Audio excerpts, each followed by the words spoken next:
Radhe Radhe everyone. आप सभी को आने वाली जन्माष्टमी की बहुत बहुत शुभकामनाएं।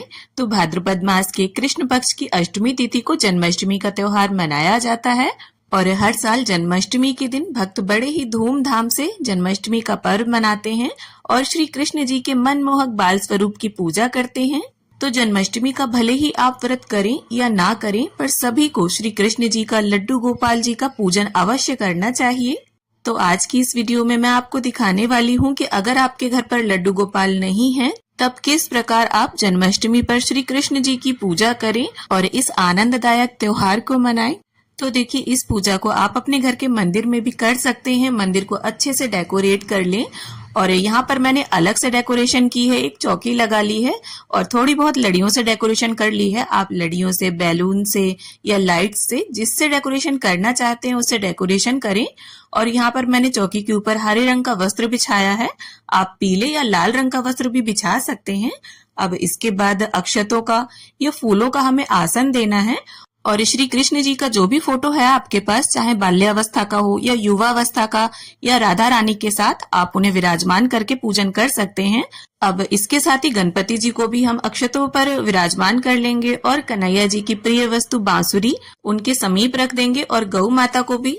अब देखिए, डेकोरेशन आप सुबह ही कर लीजिए या दिन में भी कर सकते हैं और शाम के समय हमें इस तरह से स्थापना कर लेनी है।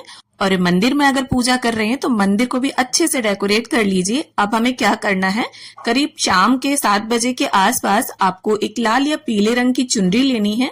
तो यहाँ पर जो माता रानी को चुनरी उड़ाते हैं वही चुनरी मैंने ली है और फोटो पर इस प्रकार से पर्दा लगा देंगे हम।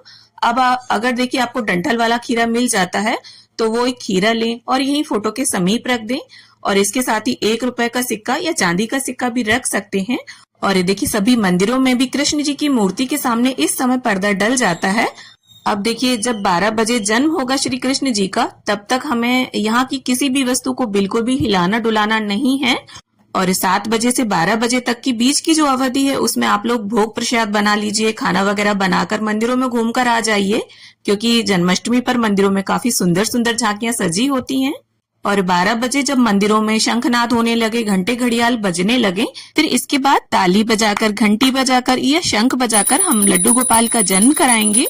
नंद के आनंद भयो जय कन्हैया लाल की, इस तरह से बोलते हुए हमें पर्दा हटा देना है। और इसके बाद जो डंठल वाला खीरा हमने लड्डू गोपाल के पास रखा था, उसी सिक्के की सहायता से सीधे हाथ के डायरेक्शन में, जिस तरह से घड़ी की सुई घूमती है उस तरह से हमें काटना है। और खीरे को काटने के लिए चाकू का या किसी भी धारदार चीज का इस्तेमाल नहीं करना है और ऊपर वाले डंठल के हिस्से को खीरे से अलग कर देना है। इसे नाल छेदन या नाल भेदन बोला जाता है। और खीरे के ऊपर वाला डंठल वाला हिस्सा किसी भी गमले की मिट्टी में हमें दबा देना है और इस खीरे का भोग सबसे पहले हम भगवान को लगाएंगे, इसके बाद सभी लोग इसे ग्रहण करेंगे। अब देखिए, यहाँ पर अगर आपकी मूर्ति है, लड्डू गोपाल का आप पूजन कर रहे हैं, तो आप उन्हें बाकायदा पंचामृत से स्नान कराएं।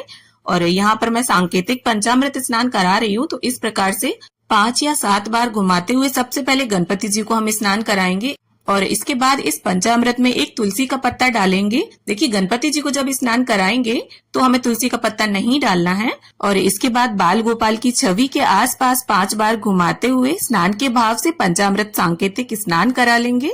अब देखिए, स्नान का जो पंचामृत है वो अब चरणामृत बन गया, तो घर के सभी लोग इसे ग्रहण कर सकते हैं। अब इसके बाद गंगा जल और फूल की सहायता से जल का छींटा देते हुए हम शुद्धोदक स्नान करा लेंगे गणपति जी को और बाल गोपाल को। और गणपति जी को वस्त्र की भावना से यहाँ पर मैं कलावा अर्पित कर दूंगी। चंदन रोली से टीका करेंगे और टीके पर अक्षत लगाएंगे। और इसके साथ ही गणपति जी को यहाँ पर लाल रंग का मैं गुलाब अर्पित करूंगी और गणपति जी को अलग से हम भोग रखेंगे। तो जो भी भोग आपने बनाया है उसमें से थोड़ा थोड़ा अलग निकाल कर आप रख दें, उसमें तुलसी का पत्ता नहीं डालना है हमें। अब यहाँ पर वस्त्र की भावना से बाल गोपाल को भी कलावा अर्पित कर दिया है मैंने, गौ माता को कलावा अर्पित कर दिया है। और जन्म के बाद जिस तरह से बच्चे को सबसे पहले शहद चटाते हैं, उसी तरह हम बाल गोपाल को शहद चटाएंगे और गौ माता को, बाल गोपाल को टीका करेंगे, टीके पर अक्षत लगाएंगे और इसके बाद गणपति जी को और बाल गोपाल को इत्र की सेवा प्रदान करेंगे। तो देखिए, जन्माष्टमी का जो पर्व है वो कृष्ण भक्तों के लिए बहुत ही ज्यादा खास होता है। सभी अपने अपने स्तर से बहुत अच्छे से इस पर्व को मनाने का प्रयास करते हैं। अब देखिए, जो भी खुशबूदार फूल हो आप वो बाल गोपाल को अर्पित करें, जिससे पूजा का जो माहौल है और भी सुगंधित और भक्तिमय हो जाए। और देखिए मोर पंख भी आप हर वर्ष श्री कृष्ण जी को जरूर अर्पित करें, चाहे एक ही मोर पंख आप अर्पित करें। और अगर लड्डू गोपाल की पूजा कर रहे हैं तो उनके मुकुट में मोर पंख लगा दें। और देखिए रात्रि में तुलसी नहीं तोड़ना है तो सुबह ही आप तोड़कर पानी में इस प्रकार से डुबोकर रख दें, जिससे हरी और ताजा बनी रहेगी। अब देखिए 1 या 2 दिन की ताजा मलाई का आप माखन निकालें और हो सके तो दोनों समय इसका भोग आप अर्पित करें। और ना हो सके तो रात्रि में कम से कम एक बार तो माखन मिश्री का भोग जरूर अर्पित करें, क्योंकि माखन मिश्री जो है वो श्री कृष्ण जी को अत्यंत प्रिय है। तो यहाँ पर हम माखन मिश्री का, इसके साथ ही धनिया पंजीरी और पंचामृत का भोग अर्पित करेंगे। और देखिए धनिया पंजीरी भी विशेष रूप से जन्माष्टमी पर भोग में अर्पित की जाती है। और साथ में देखिए जो